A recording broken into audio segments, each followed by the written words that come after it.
Dobar dan svima, dobrodošli u SM kuhinju i u moj novi video.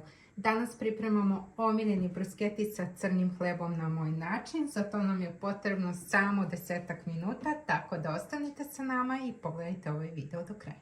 Za bruschete nam je naravno potreban crni hleb koji je zaista odličan, ovo je moj omiljeni. Tu imamo naravno svežu mozzarelu, puter, origano, kačkavalj i naravno masline. Prvo ono što radimo, porezat ćemo sav hleb na jedan tek papir. Sada ćemo fino svaku krišku premazati puterom.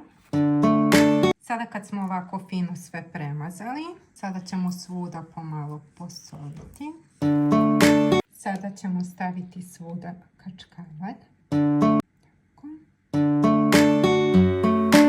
Sada kad smo svuda dodali rendani kačkavalj, dodajemo masline. Sada ćemo svuda naravno posipati i origano. I sada za kraj dodajemo naravno svežu mozzarelu koju ćemo fino i lepo nakidati.